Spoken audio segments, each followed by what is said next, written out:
Hey, how you guys doing? It's Andre Butler here in Detroit. Excited to go live with you guys today. I am on Instagram, Facebook, and YouTube. As you're joining us, let me know where you're joining us from, and hi to all those who are catching this a little bit later.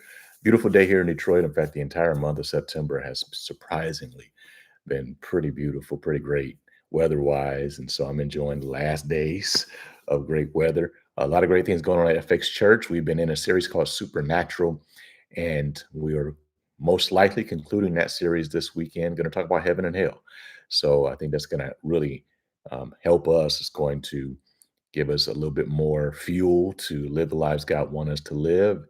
And if you're in the Detroit area, definitely want to encourage you to come through at 9:30 and 11:30, or you can join us online if you're anywhere else in the country or the world at myfaithx.com, our YouTube channel, and on our app. Also, want to encourage you about our new book, Church Hurt, which I have in my hands. So, Church Hurt is here. You can pre-order it right now by going to andrebutler.com or no morechurchhurt.com, and you'll get it pretty quickly. This book is really going to help a lot of people. I think that if whoever you are, however long you may have been a Christian, uh, you probably have dealt with some variation of church hurt. If you haven't, you will. So you need to know how to deal with it and how to heal from it. And that's what this book is all about. So if you somebody that's new to church, somebody that's been around church, somebody that is a minister or a PK, there's something in here for everybody. So I encourage you to get a hold of that, man. You can order it right now at andrebutler.com or nomorechurchhurt.com. And then lastly, I want to remind you about our streaming network called the FaithX Network. You can find that on your App Store. You can find it on Roku and Apple TV and the like. And we're building that. So you want to find some good Christian movies, Christian comedy, Christian music, talk shows. We have that there, and we're just going to keep building it. And so I encourage you to jump in on the ground floor with us as we build in that way as well. So, all right, I see some folk are on Instagram and YouTube. I got a few people on Facebook. As always, I need Facebook to say what's up in the comments just so I know it works. I've had issues with that in the past. A lot of things going on, of course, and so I'm willing to talk about it. Anything you want to talk about, whether it's recent events, you want to talk about the Bible, you want to talk about sports, whatever it is, let's go for it. We can jump in and and have a good time during this time. So obviously, it's been a bit of a war online, I think, about Charlie Kirk and his assassination and how people view him and his life. And I'm sure we'll answer some questions about that at some point during this time. I posted a couple videos about it and also some other ones that just kind of answer some questions that people might have. So I encourage you to check those out on any of my pages, and I think it'll help you. Hey, Dwayne, how are you doing? Good to catch up with you, man. And let's see, how am I doing on YouTube? Can't really see it very well. Okay, there we go. Sorry about that, Facebook. Hey, Brother Mook. Good afternoon. God bless you too. What do you guys have up to? What are you planning to do today? What are you up to? I know my wife and our team, a lot of our ladies from church are going to a women's conference at a Christian Tabernacle. So last night they heard Charlotte Gamble, and I think they're going to hear Nona Jones and Dee Dee Freeman, and they had Naomi Rain last night. So she came home just on cloud nine of like and, and I'm like, I just been sitting here watching TV. So I'm not there, but seems to be doing a good job there. So I'm excited about that. I know people always call me while I'm trying to do my live. So I don't know what that's about. So hopefully it's not a big deal. Sorry about that, Instagram, but that went funny. I'm using my phone for you, and so when someone tries to call me, uh, sometimes it messes with the sound. All right, so you guys are quiet. What do you guys want to talk about? Come on, Instagram. Sorry about that, Instagram again. So, what's on your mind?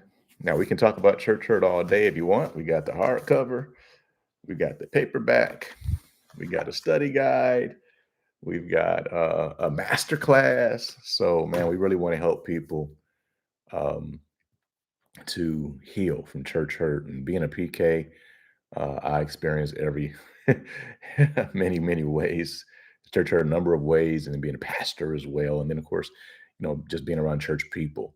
So, um, definitely feel like God has equipped me to help you deal with that. Now, the reason why we're talking about this is because often church hurt turns into church hate, and it's a tool used by Satan to push people away from God, push people away from God's people, and it's something that needs to be dealt with. It can't be swept under the rug. So I really wanted to help people heal there. So going for a bike ride and then hitting the gym while the ladies be learning how to keep us from buying from stuff. What's up, Vern? I'm taking it that you're your ladies going to that conference too, huh? So that might be what's up right now. Or actually, I know that they have a luncheon right now, but most of them are probably still at work or something. But that's funny. All right, so man, I've been talking. What y'all want to talk about? I need somebody to give me something. We're just kind of sitting here today, so I know you got things on your mind. So what's up?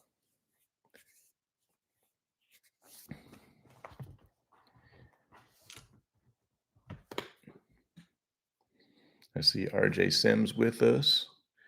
Hey Amber, what about free speech in the USA? Some of the recent response to censoring the media is a bit concerning. Would love your take. Well, I think what people don't understand about free speech is that when we read these documents and we talk about free speech and we talk about the Constitution and the Bill of Rights and all of that, that's referring to government. Government does not have the right to censor your speech. Um, what I think we miss sometimes is that a private organization can penalize you if you say or do something that is contrary to their values. So, for example, as a pastor, if I had a staff member who got on stage and started cussing, I can fire them. And you can say free speech. Well, yeah, they have the right. The government's not going to come after them because of what they said, but because they work for a private organization, I have the right to enforce the code of conduct that I have as an organization that they signed up to follow. And I think people miss that. So they look at I think it's a Jimmy Kimmel situation, and they think, well, free speech. Well, no, he had the right to say that. The government's not coming after him. What happened was his employers were pressured by business partners, for lack of a better term, who said this kind of speech is not acceptable. It doesn't align with our values, and we're going to pull our support. And money did the talking. And so I think that that's the big issue there. The confusion there is that this is not a question of free speech. This is a question of, did you follow the code of conduct of the organization you work for? And there are probably better ways to say that, but I think you get the point. So, so yeah, I don't think it's a case of censoring. I also think, and this is where it gets really ironic, that this was happening for a good 4 or 5 years, really probably longer than that now, and it was all happening to one side. So what you had was um, a liberal viewpoint that was being pushed heavily in every area. And if you promoted anything contrary to that, they would cancel you. And it was also being done by private organizations. Disney cancels Gina Carino.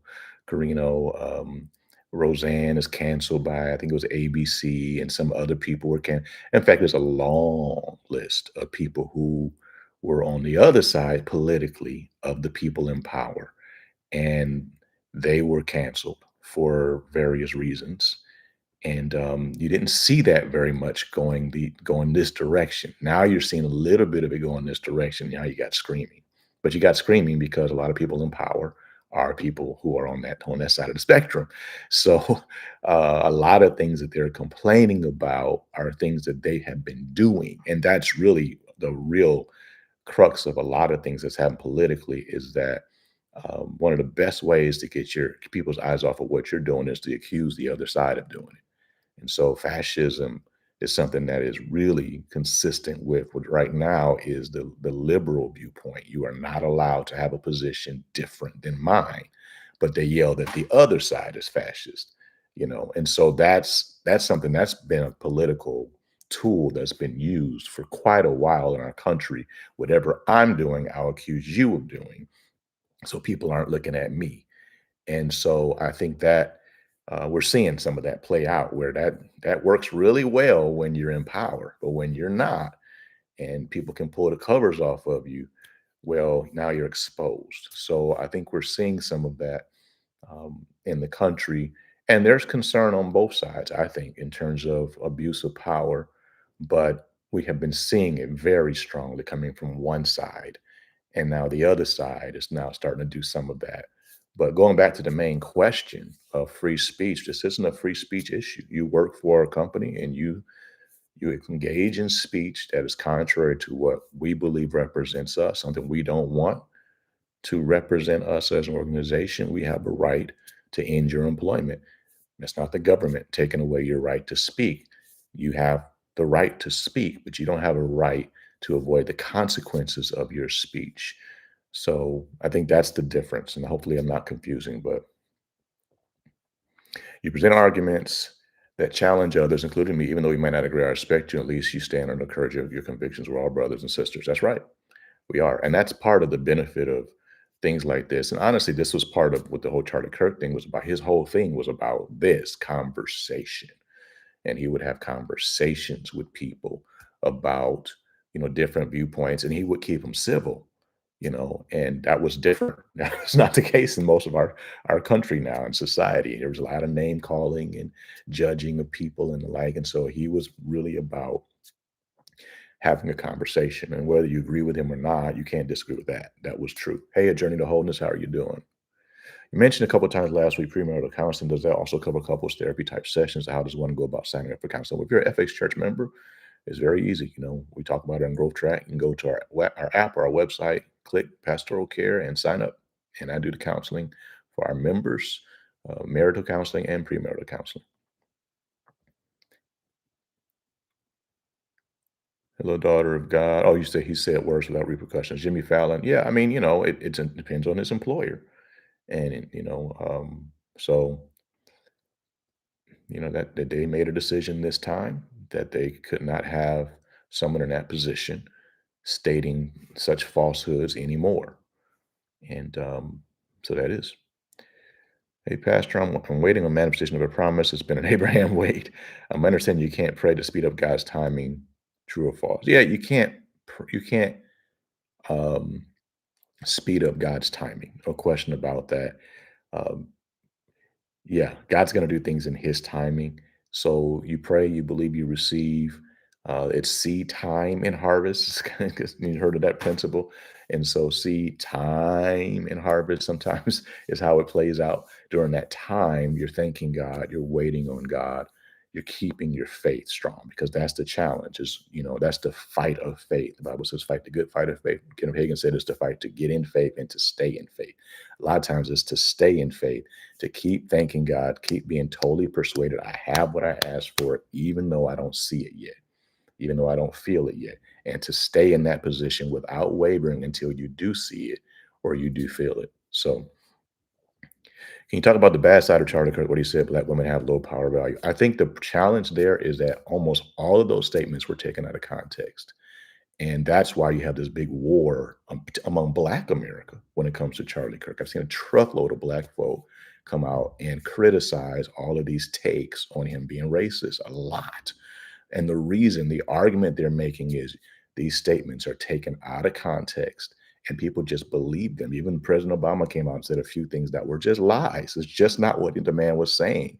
And people just buy into it instead of watching the full 30-second clip or read the full statement. So did he say the Civil Rights Act was a bad idea, so he hates black people?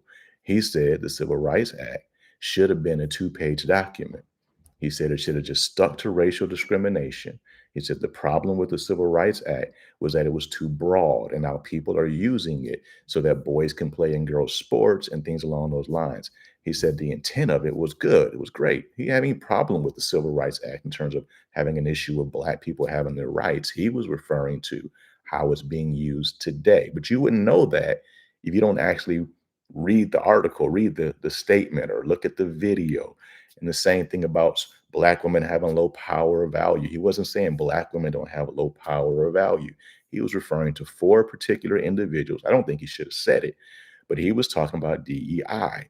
And he was talking about people who had stated they got their positions because of affirmative action. And he was saying, being political, that those individuals had not demonstrated that they were intelligent enough to be in that position. I don't agree with the statement, but it wasn't a statement about black women. It wasn't even about, it wasn't a racism statement. It was a political statement. It was the right fighting against the left. So, but if you look at the man, the body of his work, the body of his conversations, I can point to you many, many videos where he dogged, he took out a white supremacist. He talked to Black America. He has so many things that he said, and so many people that are Black Americans that know him, that love him, that would tell you there's no way he's racist. And yet people that have never even heard of him take a few clips and then decide the man's racist. And so this is why you got a war. I don't agree with everything he said. I don't believe he was a racist at all. I just think that sometimes there's some things he said about. I won't get too deep into that, but there's a couple of things he said that I'm like, I wouldn't have said that. But you look at the body of the man's work, the body of the man's life, and to come to the conclusion that this man was racist is to ignore a truckload of information. So this is the challenge. And this is why I've said what I've said. Get the context. Don't just buy what people say. Don't just let them take a little quote and turn it to their, to fit their narrative.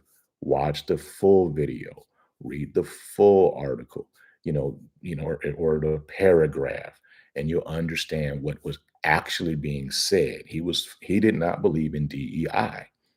And so he argued against that in certain ways. And in some ways they weren't wise. But there's also a lot